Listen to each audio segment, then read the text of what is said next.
Welcome to another episode of Search News You Can Use with me, Dr. Marie Haynes.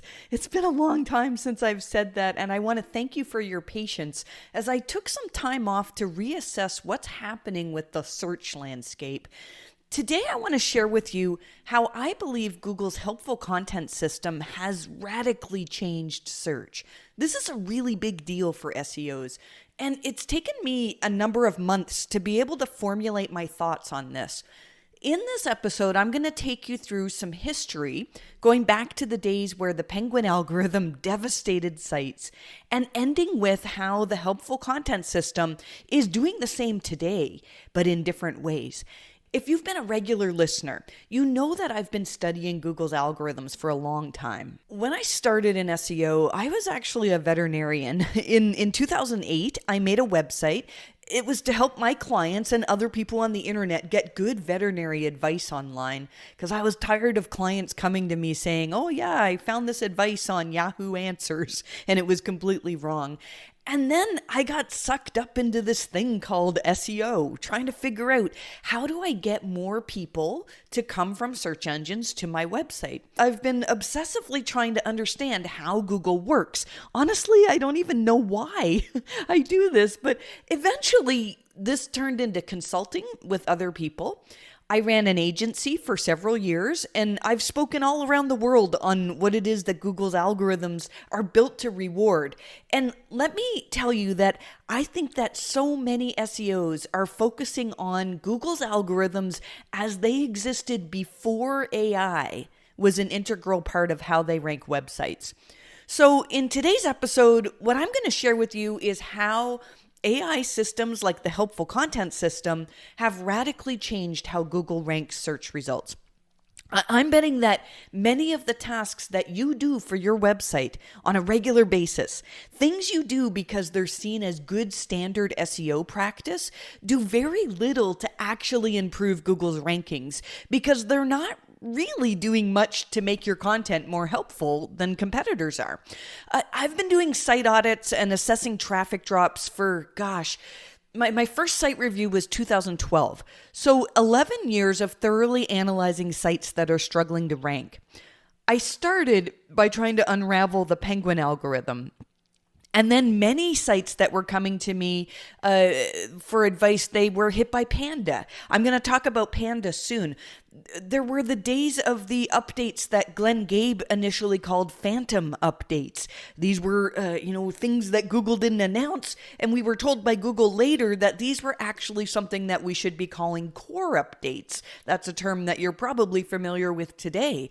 And then let's talk about the end of 2022, more recently. This is when I stopped doing podcast because there was just too much to understand and so many changes happening with how Google ranked results. I was finding that every site that I was analyzing really seemed to be impacted by this helpful content system. But I was having trouble not only explaining that, but also coming up with practical strategies for recovery. The very first helpful content update rolled out on August 25th, 2022. Now, just a few weeks before that, I had an email from Google and it said, would you like to talk to us about this new algorithm change that we're going to have? And I was like, yes. Google's never done that, reached out to, and it wasn't just me. There were many SEOs that Google reached out to. I got on a video call with Danny Sullivan from Google and Alex Yoon, who's head of communications and public affairs at Google. And they explained to me as much as they could about how this new helpful content system was going to work. It really was a bit of a vague discussion.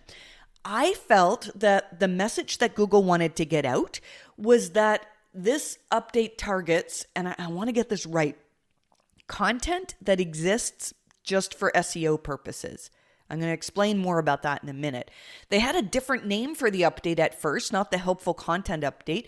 They were going to call it the People First update because it's meant to reward content that's created for people, for existing audiences, and it punishes content that's created primarily for search engines.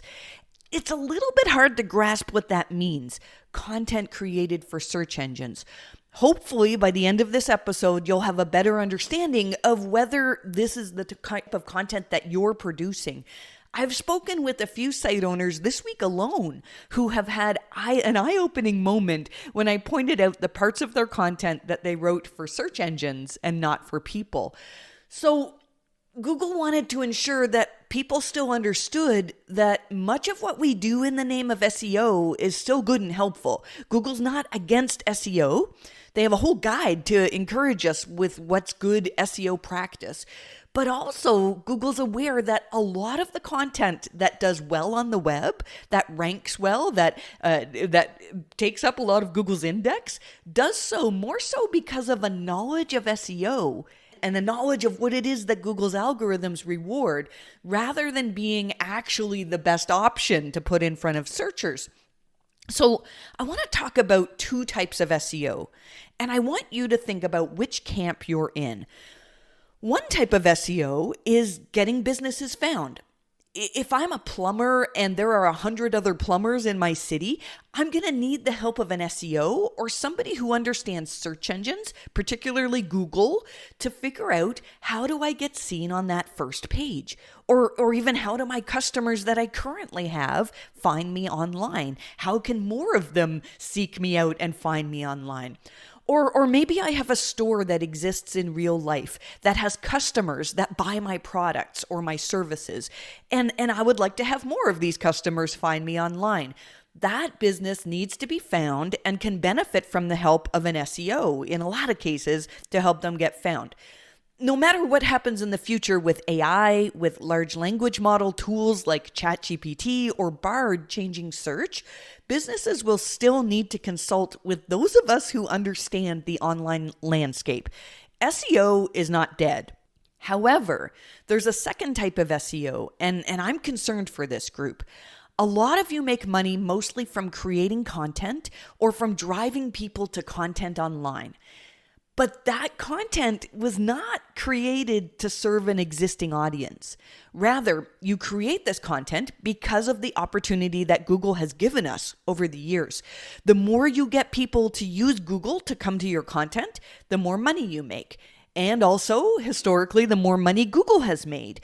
It's a fantastic system. And I've heard some people say, well, there's no way that Google would ever use AI to answer people's search queries rather than send people to websites because they'd be cutting off their own ad revenue. This is a whole other topic, which probably I need a few podcast episodes to explain.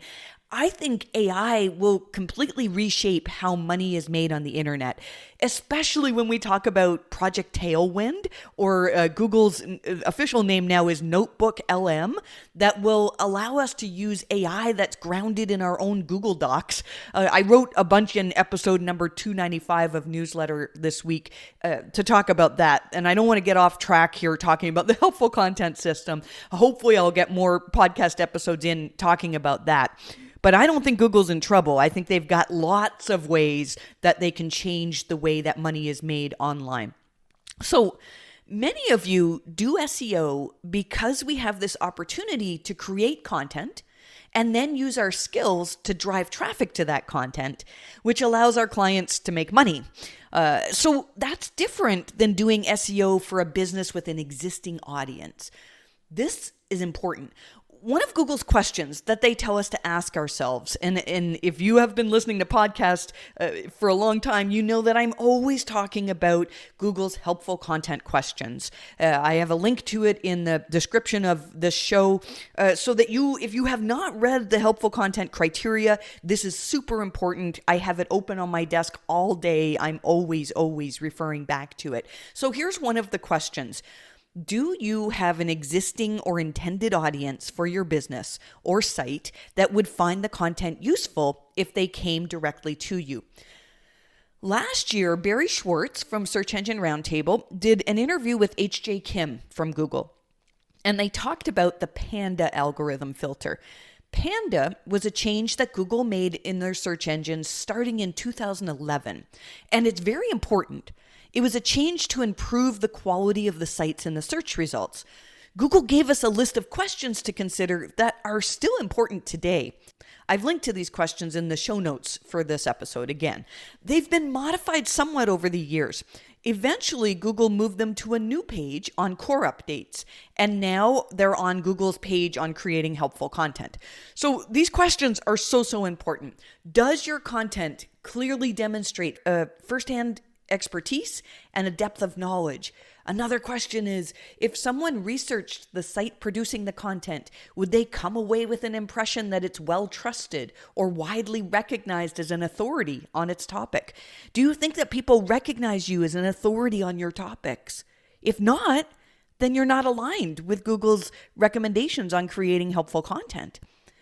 Does the content provide original information, reporting, research, or analysis? And that goes along with the other question, does the content provide insightful analysis or interesting information that is beyond the obvious? I see so many people producing content that is essentially the same as what everybody else has produced. And historically, we could take our SEO knowledge, our link building knowledge, our technical skills to make Google's algorithms think yours tends to be better.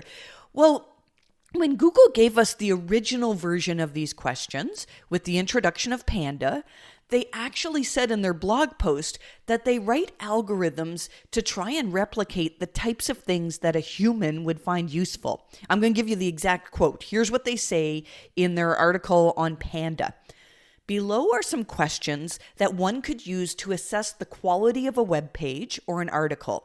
These are the kinds of questions we ask ourselves as we write algorithms that attempt to assess site quality. Think of it as our take at encoding what we think our users want. So let's go back to this interview with Barry Schwartz and H.J. Kim from Google.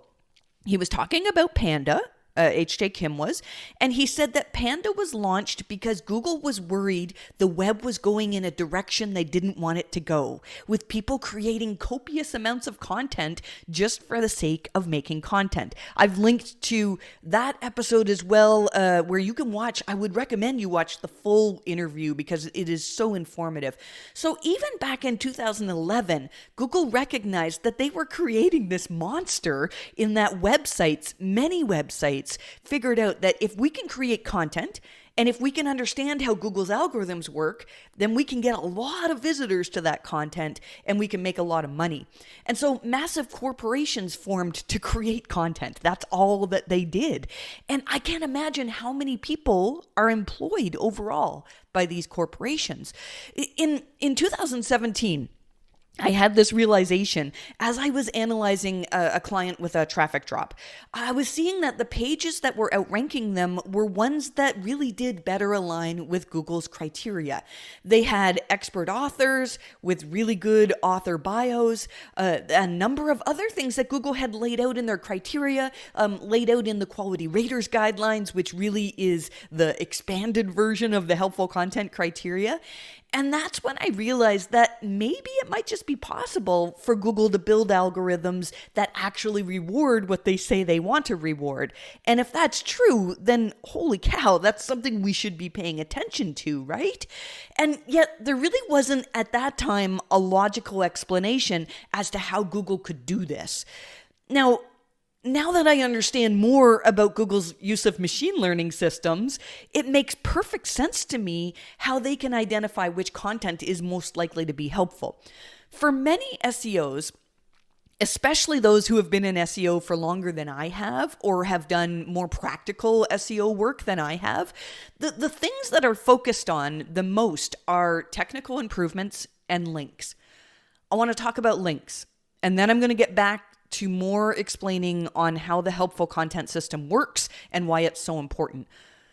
The link building industry is massive. So much money has been spent on links over the last decade or more.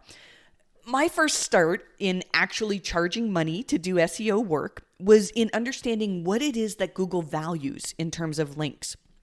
I was in the SEO chat forums. They don't exist anymore, but it was such a great community. And there was a lot of talk about Google penalties, manual actions. This is where Google would individually decide that your website should be penalized. Or penalized is not always the best term, but should be not ranking as well as it is because they recognize that you're breaking their guidelines. At the time, I found it a really interesting topic that a search engine can just decide to penalize a website. And in some cases, they'd completely take that business out of the search results. In other cases, they were just suppressed in their ability to rank. And very few people at the time understood what it took to remove this type of manual action. What it took to remove them was brutal. This guy approached me in the forum, and so the guy sold eyeglasses on his website, and he had built a ton of links to his website because links worked. That was the thing that worked back then. And when I say built links, this is back just before Penguin came out. He built links by finding every directory he could and putting a link to his website. And usually there was an anchor that had a keyword that he wanted to rank for, like eyewear or Ray-Ban sunglasses, something specific that he wanted to rank for. And he would go to, there were all sorts of websites where you could create an article and link back to yourself. Many of you will remember eZine articles, or another one was Articles Base. There were so many of these where you could basically write an article, choose your own anchor text, and then link back to yourself to create these links that Google actually would reward. So this guy would write an article about, say, Ray-Ban sunglasses and link back to his website. And that type of thing worked so well until he got this manual action. It's important to keep in mind that this was a manual action, not Penguin yet. Google was manually deciding that they were going to neutralize the links that were helping this website to rank. So he asked me in the forum, he said, "Can I pay you to remove this penalty from my website, to figure out how to remove it?" And I was like, I'm a veterinarian. I'm interested in SEO, but I don't do it professionally or anything. And he's like, "Well, do you want to give it a try?" And he said, "If you succeed, I'll pay you $300. So I was like, okay, that's a challenge, kind of a fun thing to do. And so I read every forum post I could find, everything in the Moz Q&A, everything on, everywhere that I could find, every blog post, every Matt Cuts video, and put together all of the best advice that I could from Google, and also the collective advice of SEOs who were discussing this type of penalty situation to make up a plan. Now, this was before we had the disavow tool. So I kind of just figured out that what Google wanted was for us to identify which links were unnatural, were made for SEO purposes, and then to reach out to each of the site owners that published that link and ask for it to be taken down, or you could add a no-follow tag to it. And then we would keep track of our progress in this big spreadsheet. So what I did was way more than $300 worth of work, but I figured out how to get that penalty lifted. And for the next client I took, now that I knew I could do it, I charged 10 times that amount. I really believe that when you're learning something, there's great value in doing some work for free or for low cost to get your feet wet and to prove to yourself that your work is worth charging for. I did some of this over the last few months while analyzing sites hit by the helpful content system. I helped a whole bunch of people and gave a bunch of advice out for free without charging for it. And now that I understand the system well, you've got to pay for me to do a thorough assessment of your website.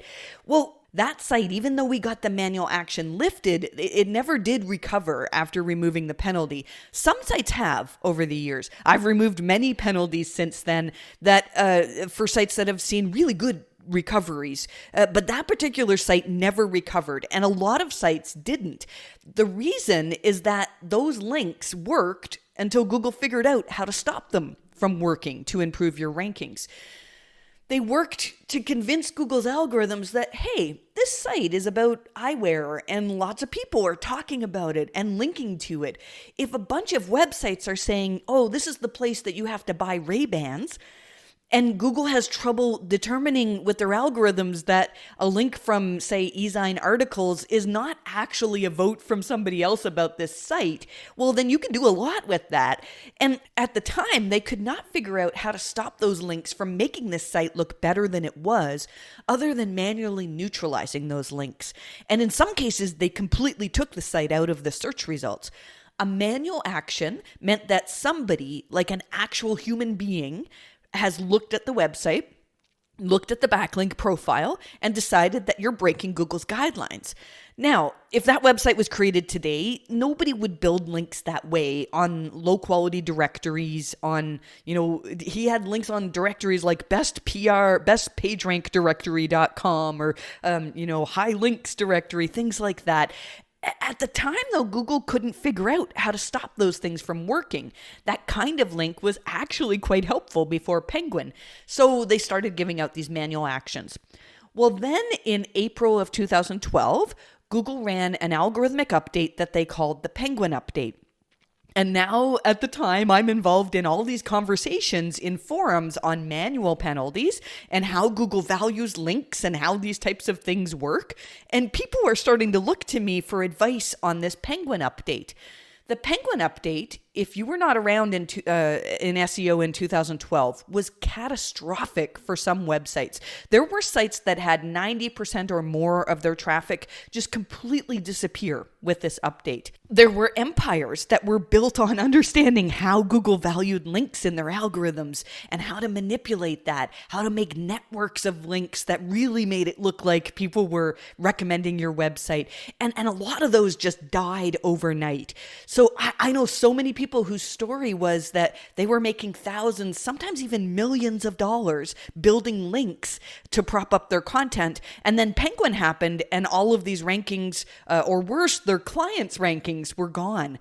With the Penguin algorithm, Google figured out how to algorithmically deal with the worst of the problems in terms of people manipulating rankings with links. And you know what? I'm just realizing something now as I'm recording this podcast. Those manual actions, I've often wondered, why would Google spend that much time and that much resource on manual actions? The number of people that they must have paid to review reconsideration requests. There was a time, I would say maybe 2013 or so, where I was submitting multiple requests per day with so many sites reaching out with new manual actions. I hired people, I trained my neighbors and my friends to remove penalties. There were so many sites manually penalized by Google at the time. Why did they invest so much time into the process of manually reviewing these sites? I think that the whole time Google was learning. As we gave them spreadsheets of links that we admittedly had made and were trying to remove or eventually disavow, those links were examples that they could use to train their machine learned systems about spam, about unnatural links. I'm going to talk more about that in a minute. I know I was learning. Every time that I removed a penalty, I saw another link scheme. I learned more about the types of manipulation that worked for Google's algorithms, and I learned which types of links Google was targeting with their manual actions.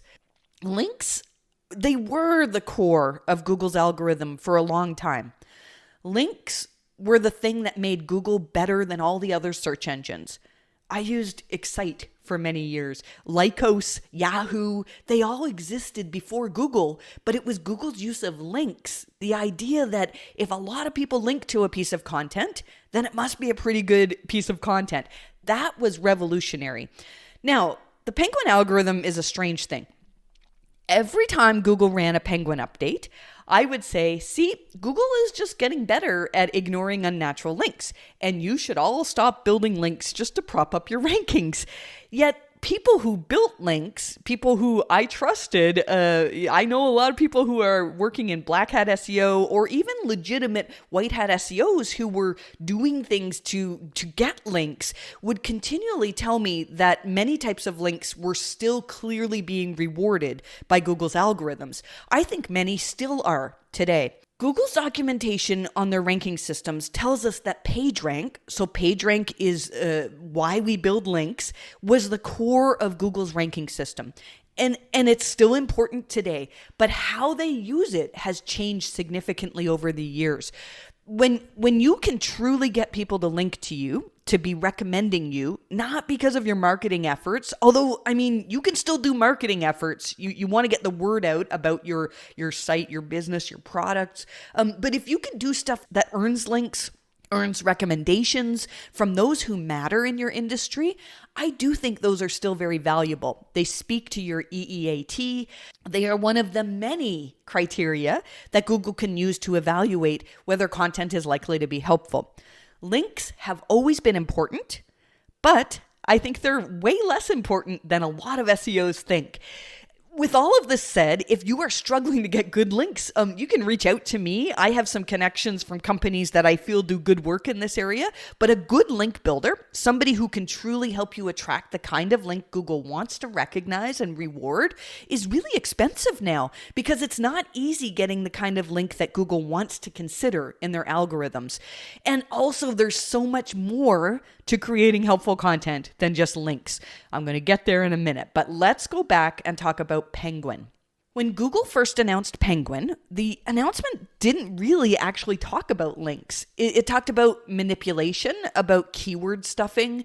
It showed a bunch of screenshots of just pages that had a whole bunch of keywords on them, like complete gibberish.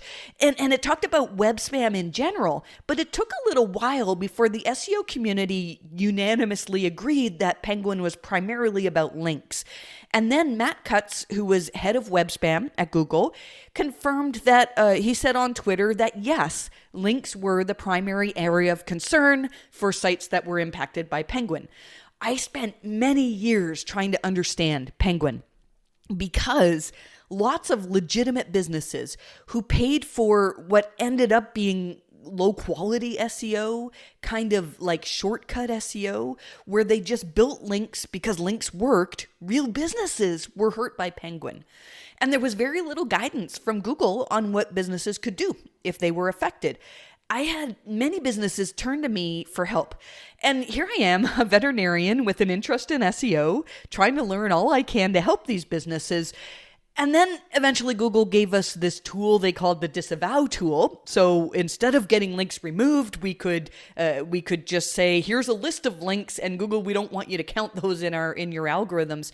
I experimented with using it so much, and in my experience, in removing manual actions, when you have a manual action for unnatural links, it's really difficult to get it removed unless you've made efforts to remove or disavow almost every single link that was made for SEO purposes.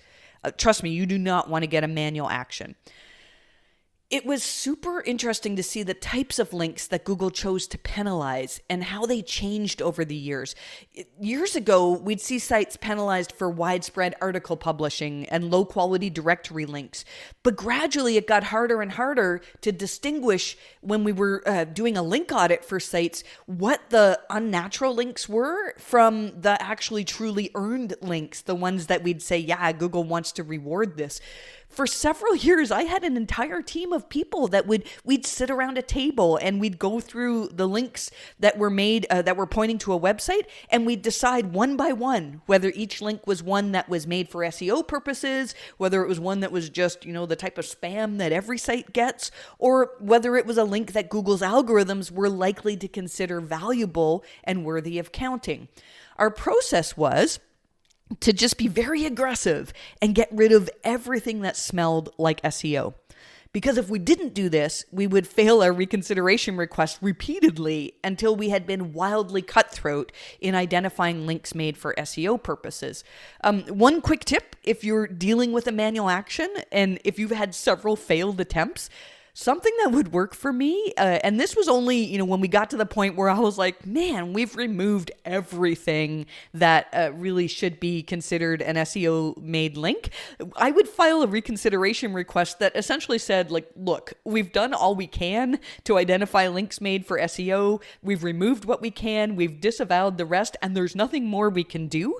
And then often, magically, Google would just remove the penalty. So who knows? Perhaps they were just using these sites that had built unnatural links and squeezing them to get as many examples of possible links that were made just for SEO, so that they could use those links to train their AI spam models to detect unnatural links. That's another topic for a whole other. Although if you think you've been impacted by links, I did do a podcast episode on the October spam update last year. Was that last year or the year before? gosh, there was an October spam update. You can find the podcast episode, and it talks a lot about Google algorithmically determining unnatural links. I would highly recommend listening to that. The reason why I'm talking about all of these manual penalties, the manual penalties were for things that Google couldn't figure out algorithmically, like we said, the low quality directory links, the keyword anchored links.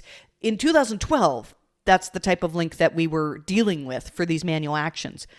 By 2020, the manual actions that Google was giving us, they were for super sophisticated link building campaigns that were extremely difficult to distinguish from naturally earned links. Now, let me tell you what happened to Penguin. I know I'm jumping in between manual actions and Penguin. Hopefully you're following me here. I want to talk about Penguin in 2016. So there's this funny story. If you've seen people say on Twitter, oh, Google's doing an algorithm update, Marie Haynes must be on vacation. Here's the story why. I spent so much of my life trying to understand this Penguin algorithm. I had so many businesses that were like waiting on every word that I said in trying to learn about this algorithm, knowing that like nobody really knew exactly what was best for sites impacted, but I was doing my best to try to figure it out. And this is kind of where we're at with the helpful content system today, and also the reviews system. Between 2014 and 2016, I had so many clients that were struggling and had filed disavows, and they were waiting for Penguin to run again to see if they'd recover. Because back then, you couldn't recover from a Penguin hit until you cleaned up, and then Google ran another update. And then at one point, a Google employee said, somebody asked them, what's happening with Penguin? Because I wasn't the only one that was waiting for businesses to be able to recover. Well, this Google employee said, hang in there. We're going to be running another update within the next quarter. And then 2 years went by, almost 2 years, and we still had not had a Penguin update. Why did it take so long? It makes sense to me now. I had business after business that were like, I don't know, maybe we should start over with a brand new website. We had all these strategies. I did have some businesses that started over. We did one of them, we did all these things with redirecting their links through an intermediate domain that was blocked by robots. And the idea was that would stop the signals that were passing. But then Google figured out that the content was the same and they canonicalized all the links. It was really, really hard to get rid of this Penguin issue. So some people argued, these businesses deserve to suffer because they tried to cut corners and they got away with low quality link building. But many of these businesses just hired an SEO agency and had no clue that the person who was building links for them was actually breaking Google's guidelines in doing so. So when Google finally did run another Penguin update, it was September of 2016. And that was also the first time in many years that I decided to travel. I went on a little trip and played a tournament for Ingress. I don't know if any of you have played Ingress. I don't do it anymore, but it was a lot of fun. Well, when Penguin launched, here's the funny bit about me traveling. I was on a train with barely any internet connection. And so I couldn't, after 2 years of waiting for this update to happen, I couldn't analyze it. And then there were a few other times that we were waiting for an update and Google ran it while I was traveling. So I'm telling you, I haven't traveled in a while. COVID changed a lot. And I'm speaking in the fall at a couple of events, so be warned. Now, why did it take so long for Google to rerun Penguin? Let me tell you about Penguin 4.0 in 2016. Google was kind of vague about it. They told us Penguin was now more granular in its ability to assess links. And also, instead of penalizing websites, it was now able to neutralize the effects of unnatural links. That's a big deal. The thing was, though, they didn't really officially communicate any of this. We found that information out in random social media posts, in Facebook posts, not official, and not Facebook posts from Google, from just Google employees who were talking about the update. There was very little from Google that the average business owner, could grab and say, oh, okay, this is what's happening with my website. With Penguin 4.0, Google lifted this suppression that was on many, many sites. Many sites that had been involved in unnatural link building began to rank again, even some sites that had not filed disavows. Now, I had all sorts of theories on the time on what happened with Penguin, but there's something that I didn't know. And there's a really important piece of information that I didn't know at the time. I've only just recently found out when Dr. Pete from Moz published an article on Google's updates over the years.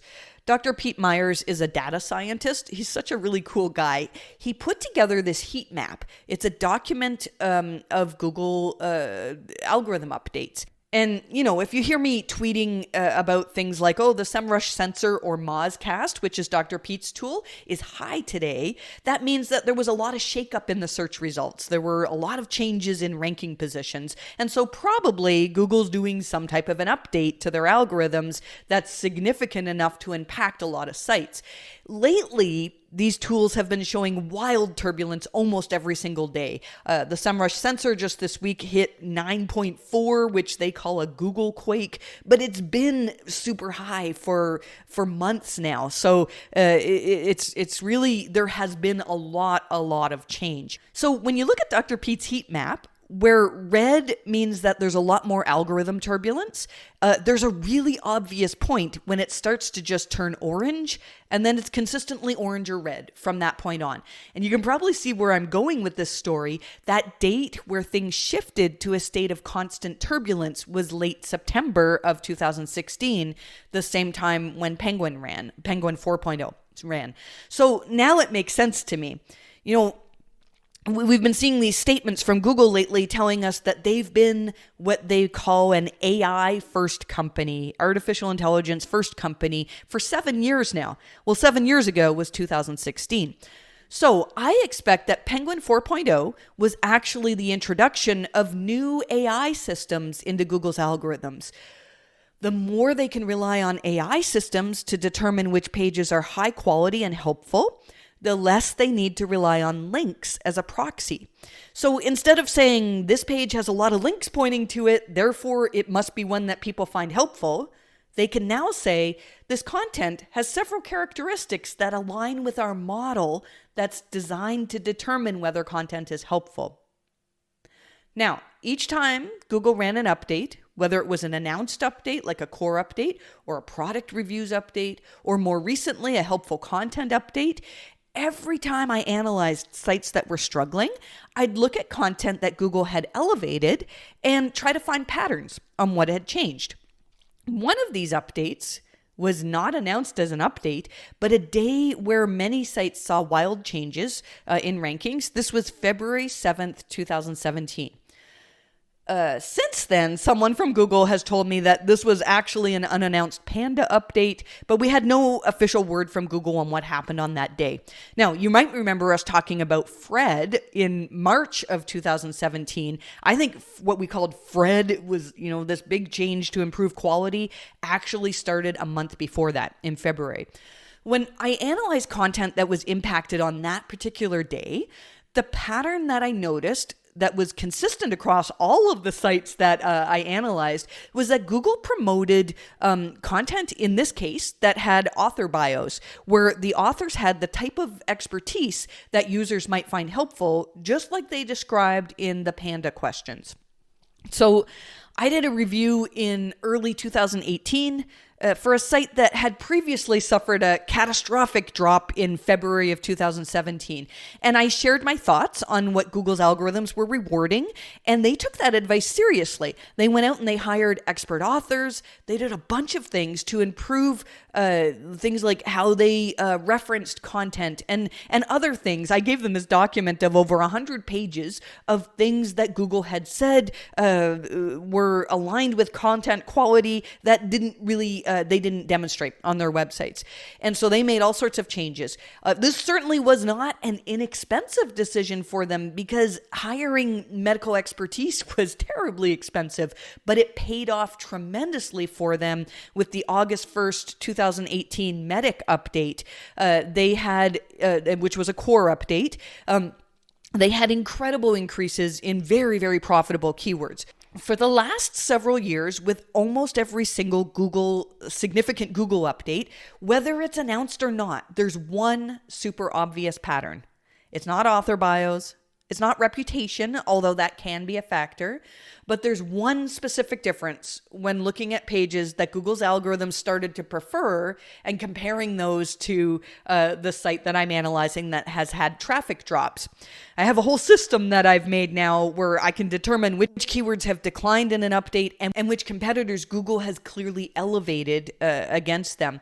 And it's amazing to see how one page often just shoots out of nowhere to start outranking the sites I'm analyzing, often coinciding with the day of an update. There's one really obvious thing though, and that is that the page that Google elevated is just a better page to meet the needs of someone who searched for that query. The page is more helpful. So let's talk about how Google identifies which content is likely to be helpful. Let's talk about the helpful content system. I recently wrote a massive article on this system. I'd encourage you to take the time to read it. It took me over 6 months to research and write it, probably longer than that, actually.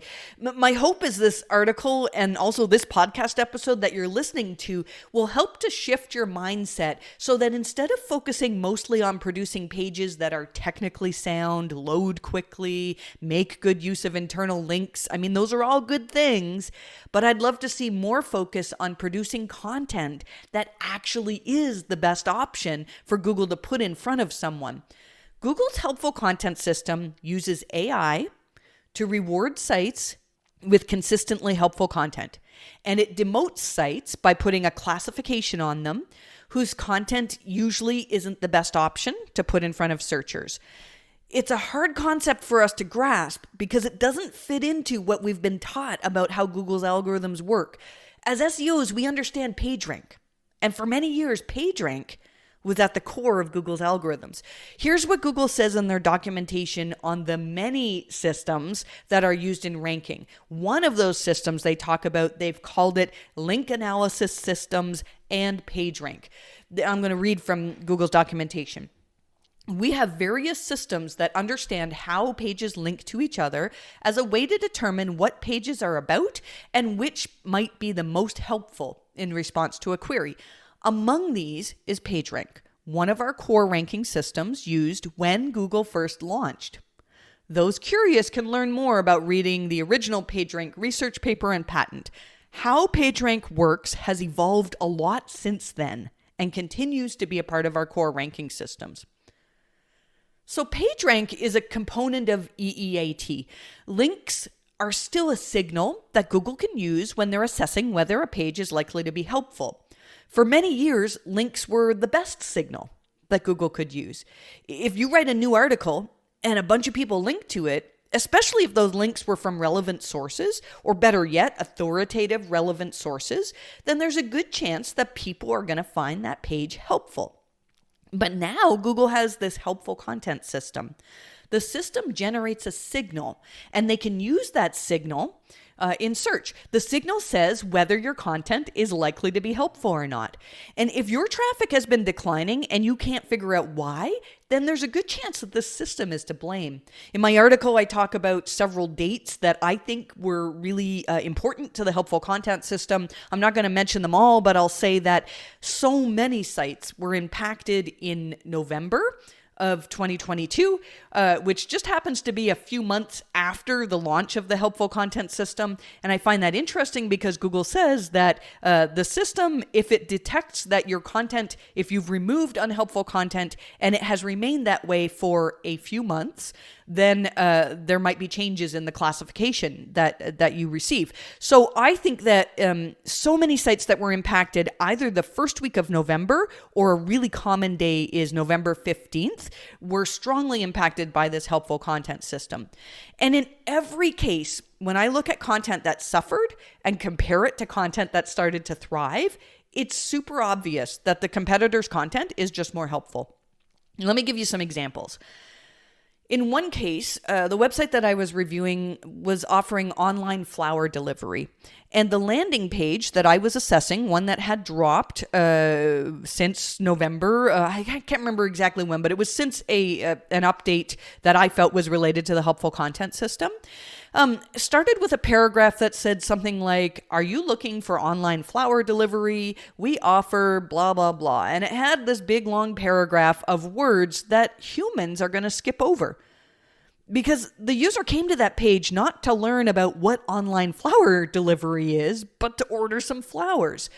Why do we put words like that on our pages? It's for search engines. Those words are part of why that site used to rank really well. Because those words made the pages look relevant to the topic. The page that started to outrank my client, at the very top of that page was a form that you could use to order flowers from them. This was the part of the content that met the searcher's need. It was more helpful. In another case, a page was writing about the fastest WordPress themes. And again, their article started with words like, why do you need a fast WordPress theme? A fast WordPress theme has blah, blah, blah. All sorts of verbiage at the top of the page. But it took several scrolls of content for the user to actually find some examples of fast WordPress themes. That's the reason why they went there. Now, the competitor that started to outrank them, they had a little bit of this same type of verbiage at the top, but within the first scroll of content, they had a chart that listed the themes that they recommend and a really brief explanation as to why. Now, I wouldn't say that it was absolutely the best option for searchers, but their page was a little bit more helpful than the one of the site that I was reviewing. And also, this site was one that actually sells WordPress themes, which gives them firsthand experience. That's one of Google's helpful content criteria. Again, they say, do you have an existing audience for your business or site that would find the content useful? For the site that I was analyzing, this is going to be really hard for them to overcome because they're a site that writes about WordPress themes. In order to outrank a site that actually sells WordPress themes and has real life experience with real life customers, they're going to need to find ways to make their content substantially more valuable and helpful than what currently exists online. And that's no easy task. A few links are not going to change that. The traditional, if they improve how fast the page loads, it might make it a little bit more helpful, but it's not going to make it substantially more helpful than what currently is ranking online. So how could an algorithm know that type of thing? It's not like Google has, a point system where they're like, oh, there's 3 points because you have a table and maybe 2 points because your page loads fast. No, instead, what they do is they use machine learning, which is AI, to build a model that's really good at looking at a whole bunch of characteristics that could align with quality, and then predict whether other pages are likely to align with those characteristics as well. The way that machine learning works is it's just math. It's a mathematical model that, in this case, looks at examples of content that's helpful and also many examples of content that's actually unhelpful. And then the model learns to recognize the characteristics that tend to make content helpful or unhelpful. And in doing so, they can predict whether any content on the web is likely to be aligned with this model of helpfulness. And it turns out that a couple of years ago, they modified the quality rater guidelines to add this line that says the raters are providing Google with examples of helpful and unhelpful results. I wrote another article this week on how the raters are used, and I've linked to that in the notes as well. There's a fantastic article also linked to by Stephen Wolfram, who explains how neural networks work. If you want to learn more about this math, I would encourage you to start there. He's talking about ChatGPT in this article, but really it's about neural networks overall. It blew my mind when I realized that all of this is just math. The very same day that I read that article, I had to help my ninth grader with her math homework, and she was studying linear algebra. And so linear algebra, it took me a while to remember grade 9 math, but there's an equation, y equals mx plus b. I'm not going to explain the math, but this equation, you can use it to basically determine whether any particular data point is likely to be on a line that you've graphed out, a straight line. It's essentially a mathematical model that can predict, is that data aligned with this one line? With machine learning, what Google can do is they can create much more complex mathematical models, not just with X and Y, but with many, many components. And the concept is the same. The helpful content system finds the right mathematical equation to create a model that predicts whether content is aligned with what a user is likely to find helpful. So if this model finds that content on your site is consistently not aligned with what they want their system to reward, then they can place a classification on your site that classifies it as unhelpful. And then this will make it more difficult for any of your content to rank well. Okay, hopefully you're still with me because that was a lot, and I think I'm going to be unpacking this for quite some time as I continue with podcasts, and I really do hope to have continual podcast episodes again. Here's what you need to know. Google tells us, and this is a quote from Google, search runs on hundreds of algorithms and machine learning models, and Google's able to improve it when their systems, new and old, can play well together. Each algorithm and model has a specialized role, and they trigger at different times and in distinct combinations to help deliver the most helpful results. Ultimately, we don't need to understand these systems. We don't need to understand the math that Google is using because we already know what the model is built to reward. That's the helpful content criteria that Google's given us. So I'm sure you have a lot more questions about this system. I've explained a lot more in my article. It's called Google's Helpful Content and Other AI Systems May Be Impacting Your Site's Visibility, and I've linked to it again below. If you think you're impacted by this system, there's a whole bunch more in my Helpful Content Workbook. There's a whole bunch of exercises that I've put together to help you determine what it is that your searchers, that your audience are looking for, and how you can analyze what Google's rewarding, and you can take these criteria to improve the helpfulness of your content and improve your chances of aligning with what it is that Google wants to reward. If you were impacted by the helpful content system, it is possible to recover. I have seen some sites that I believe have recovered. It will take a few months, and then magically one day you may find that Google removes the classification or removes the weighting on the classification, and you're able to rank again. But it takes significant work in removing stuff that's unhelpful, and that might not just be thin pages. It might be words on pages that are just there for search engines. And also improving your content so it actually is the most helpful and the most substantially valuable content that Google can put in front of someone. I want to thank you for your patience in waiting for podcast to resume. I seriously, I put it on hold for 7 months now so that I could focus on understanding and communicating what's important about this system. And I really want to thank all of you who reached out to me to tell you that you missed podcast. You have no idea how much you have helped me and supported me in saying that. I'm not sure if I'll be on a regular cadence as before in putting out podcast, but I do plan to put out a whole bunch more content now that I've got everything organized for myself. And I also have another project that I'm soon about to share a bunch more on, and that's a community for us to discuss this type of thing more. So stay tuned on information for that. Thanks so much for listening, and I wish you the best of luck with your rankings.